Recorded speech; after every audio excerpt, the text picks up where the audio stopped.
our topic this morning, actually the full topic before it was abbreviated, rumors of my demise have been greatly exaggerated, or do artists need labels anymore? And there's been a lot of pontificating on that subject. You know, those on one side of the issue claim that because of the proliferation of new media and online resources, social networking, all those kinds of things, cheap home recording equipment, on and on and on, that artists don't really need record labels anymore. On the other side of the topic is the position that, well, there's more to it than just access, that there's expertise involved, there are certain monetary hurdles that have to be dealt with, and at the end of the day, there will always be a place and a necessity for labels, because there are purposes that labels fulfill that others can't do. It's kind of like saying, just because I have a laptop, I don't need a doctor anymore. You know, I don't think there are too many people that are saying that.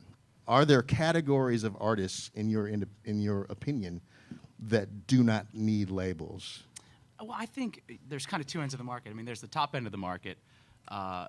Big bands don't really need labels anymore, you know, and I'm talking big bands like U2 and Radiohead and so forth. I mean, they can kind of do their business and run their business by themselves. And then I think on the other end, because of, you know, companies like Hello Music and online, when you're just starting out as an artist, you don't really need a label. So where we kind of fit in our sweet spot is really kind of the middle market. It's taking someone who might be able to, you know, play a Bowery Ballroom show in New York and sell it out, and then kind of working with them to take them to the next level. And I think that really, for a record label, I mean, we don't do 360 deals, we don't do anything like that. We just try and sell records and license music to film and TV and stuff like that.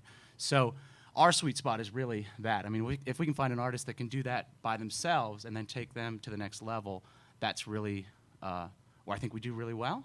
And I think that's where a lot of the value and a lot of the expertise that we can bring to the table is taking artists to really the next level in terms of sales and profile and awareness. What is it that majors do that's proprietary that artists cannot do for themselves?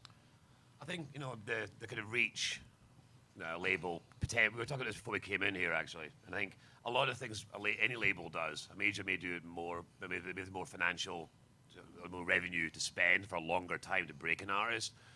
But I think, you know, a lot of it fits down to what fits the label and what fits the act. Certain acts make sense to be in a major label, I believe. Now, again, I've come from management. I've managed bands on majors and indies, and I've ran an indie label. So I've seen all the kind of gamut of what fits. I think a major, we can, you know, with the clout we have, particularly radio is still massively important, albeit they say it's not. I think there's a point, there's a tipping point, I think, in a project that radio becomes important, yep. Or the touring becomes heavily important. Not all bands can afford to go on the road. Costs a lot of money to go on the road, to go to radio, or release a record in England, or Australia, or Canada. And that costs money and time and development on that level. I think a major label arguably can deliver that, where an indie may hit a wall financially. I think a little more. Oh, yeah. You know, and I know from being an indie as well, running one, tour support can kill you. So you almost need a band that's almost self-sufficient. So weirdly, a major label, some of the bands and majors don't need to be in a major. A lot of the indie bands can almost do. We need to be in an indie. They can. You can't really financially support it either. You touched on the 360 thing, and I'm going to already deviate from my outline and bounce this one over to Kent, because of the fact that you are, you know, you were one of the architects, or the architect of the model that everyone points to in terms of 360 deals. I represent a group called Paramore, and it was the first new artist that did a 360 deal with a major label. There were other types of partnership deals that were similar, but this was the first new artist deal on a major label.